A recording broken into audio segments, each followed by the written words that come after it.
Il y aura des surprises maa ngi leen ko doon wax démb sur la prochaine liste de Pape Bouna Thiaw. Malick Thiaw, d'après les dernières informations, il y avait quelques problèmes sur le plan administratif, sur les papiers, mais le joueur a déjà donné son accord et je pense que du yàgg tuuti dinañ ko gis mu ñëw rejoindre la tanière des Lions. Il y a un autre joueur bi nga xamante ne tamit son entraîneur a été très clair, buñ ko teel a teg pression, il faut être patient avec lui, muy Robinho Vaz. moom itamit une exclusivité bi nga xamante ne le grand journaliste Djibi Niang moo ko joxe nee na il va faire partie de la liste des joueurs convoqués face au Brésil. On va être optimiste, mais il y a un pourcentage très élevé qui se dessine sur la prochaine arrivée du joueur phocéen, du joueur de l'Olympique de Marseille, muy Robinho Vaz, un excellent joueur, un joueur qui fait de belles prestations avec l'Olympique de Marseille, bien vrai que face au RC Lens, il y avait eu quelques critiques, mais c'est un jeune joueur, il faut le laisser grandir. Mamadou Sarr, joueur du Strasbourg, moom itamit je pense que blessure bi moo tax gisuñu ko woon sur la précédente sortie, la récente sortie de l'équipe nationale du Sénégal, mais moom itamit il n'y a pas de problème, il va venir rejoindre la tanière des Lions. Andy Diouf, des points d'interrogation, gis naa réaction yi nga xamante ne yéen a ngi ko doon indi sur Andy Diouf. Est-ce que Andy doit rejoindre l'équipe nationale du Sénégal? Man je dirais que Pape Thiaw ne ferme pas la porte aux binationaux. Léegi nag message boo xamante ne war nañ ko véhiculer mooy tant que defoo un choix définitif, defal attention sur l'aspect communicationnel. Le Sénégalais est passionné de football. Yéen ñii ñuy seetaan yéen ñu gën a maîtriser l'actualité. Et par moment nag le Sénégal n'est pas pardonneur. Par moment le Sénégal n'est pas pardonneur. Donc am na yenn kàddu yoo xamante ne soo ko yëkkatiwee rek il peut y avoir de la frustration. Mais bu ñu blâmer Andy Diouf parce que joueur boo xamante ne il est passé par les catégories jeunes de la France, su ne man kat fii laa jaar choix bi du yomb war nañ ko mën a comprendre waaye nag su leer Aliou Cissé dañ ko defoon une proposition mu dem choisir les espoirs alors qu'il avait la possibilité de venir rejoindre l'équipe nationale du Sénégal. Léegi nag Andy doit retrouver les sensations. Andy doit être compétitif parce que comme ni ma ko waxee actuellement les places sont très chères dans la tanière. Il y a une concurrence terrible. Et avec le nouveau schéma bi nga xamante ne moom la Pape Bouna Thiaw mettre en place comme ni ma leen ko waxee dañuy wàññi benn milieu de terrain parce que Pape bi mu ñëwee ba tey c'est un schéma 4-3-3. Pape Thiaw bi mu ñëwee ba tey c'est un schéma 4-2-3-1 ou un schéma 4-4-2 mais dernier match yi nga xamante ne joué nañ ko Pape dafa indi 4 attaquants loolu moo tax mu wàññi benn milieu de terrain et depuis que Pape Thiaw est arrivé dans cette équipe dafa am ay joueurs yoo xamante ne dañu gagné ay points. Je ne vais pas parler de Idrissa Gana Gueye parce que Pape Thiaw a compris qu'il faut impérativement conserver sa colonne vertébrale. Edouard Mendy, Kalidou Koulibaly, Idrissa Gana Gueye ak ki nga xamante ne moom mooy Sadio Mané. Léegi nag am na ay joueurs yoo xamante ne pour nga génnee leen si dispositif bi dafay xaw a compliqué muy Pape Alassane Gueye pour nga génnee ko ci milieu de terrain bi day compliqué parce que c'est quelqu'un qui amène de l'équilibre su fekkee moom moo aligné ak Gana. Léegi nag Sénégal ci biir ci ay matcham tout le temps da ngay gis ne que schéma yi dafay changer par moment Gana se retrouve comme sentinelle nekk sur la récupération sur les sorties de balle. Pape Alassane Gueye devient un relayeur. ñu am tamit peut-être benn attaque à 4 dañuy gis ne tamit par moment on a un numéro 10 Pape Alassane ak Gana ñooy aligné te dafa am ay yeneen joueurs yoo xamante ne dañu gagné des points dans le dispositif. Il y a des joueurs qui ont gagné énormément de points depuis l'arrivée de Pape Bouna Thiaw. Ils sont blessés muy Lamine Camara ak Habib Diarra et maa ngi leen koy wax gars yi ils feront partie du voyage. Ils sont am nañu blessure mais sur la Coupe d'Afrique ils feront partie du voyage.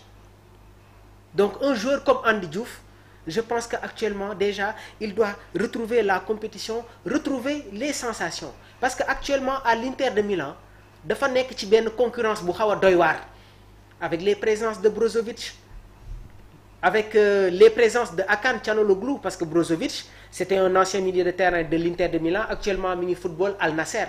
Mais il y a ki nga xamante ne mooy Hakan Çalhanoğlu, il y a ki nga xamante ne mooy Zieliński, Nico Barella, Mkhitaryan, le jeune Sušić, Fratesi. Donc ñooñu ñëpp nekk nañu ay joueurs yoo xamante ne ils sont en abondance dans l'effectif des Nerazzurri. Donc Andy Diouf n'est pas encore titulaire. Et comme ni ma leen ko waxee concurrence bi day metti am nañu Gana, am nañu Pape Alassane Gueye, am nañu Pape Matar Sarr moom itamit il retrouve les sensations avec l'équipe nationale du Sénégal. Nampalys Mendy qui fait son retour, Habib Diarra, Lamine Camara. Donc tamit su ñu amee un joueur comme Andy, parce que profilam xaw na similaire tuuti ak Pape Alassane Gueye.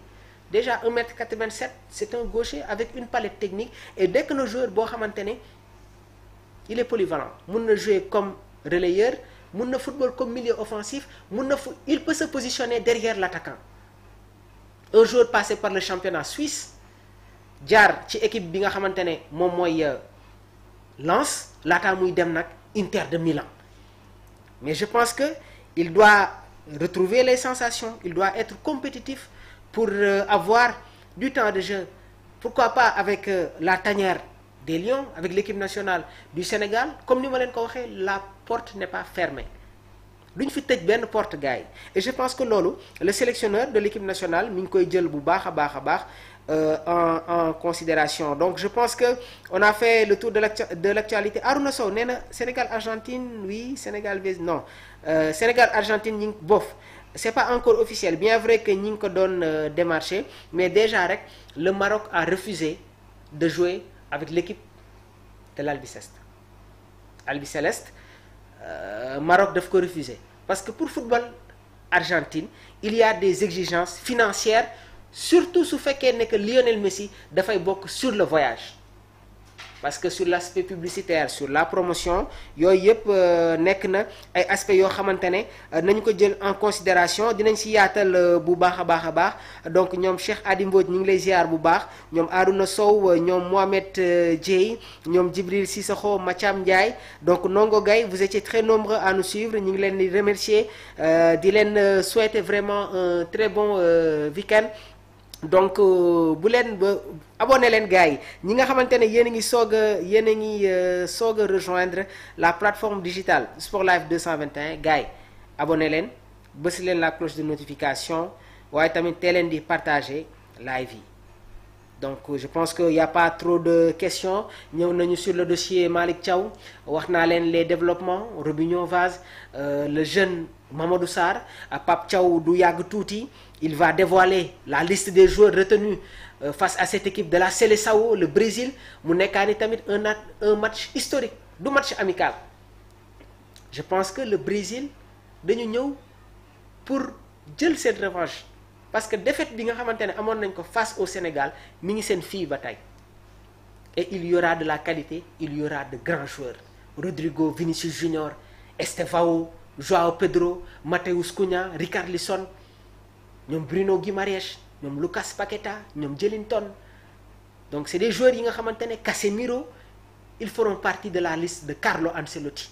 Marquinhos, Danilo, Wesley, ancien joueur de Flamengo qui joue actuellement dans cette équipe de l'AS Rome qui prend ses marques. ñoom Gabriel, ils feront partie du voyage. Alisson Becker. Donc ça va être un match boo xamante ne il y aura du bon jeu. Et comme ni ma leen ko waxee gars yi, le Sénégal est en train de montrer de très bonnes choses. Il y a de la productivité dans le jeu. On va pas être très tôt dans la projection, mais je pense que le Sénégal a les atouts, a les armes. On a des joueurs qui ont une capacité qui peuvent nous permettre déjà de remporter la prochaine Coupe d'Afrique des Nations en terre marocaine. Et pour la Coupe du Monde gars yi, je pense que si ça continue comme ça dinañu football ak équipe bu mag dellu ginnaaw. Parce que maintenant football toll na fenn foo xamante ne il y a une évolution. Et les joueurs sénégalais sont dans les grands championnats, ils sont dans les grands clubs. Et ils sont confrontés à toutes les formes de schémas tactiques. et on a des joueurs qui sont très intelligents et Pape Thiaw soxlawul sax muy wax ay wax yu bëri il suffit juste de faire des orientations joueurs yi dinañu comprendre lu ñuy wax.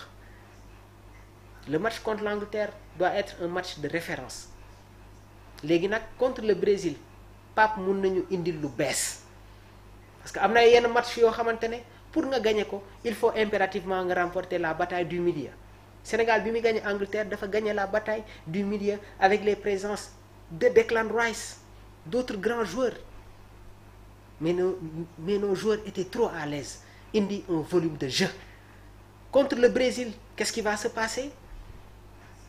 Est-ce que Pape Thiaw va amener une densité dans son milieu? Est-ce qu'il va revenir avec ce schéma 4-3-3?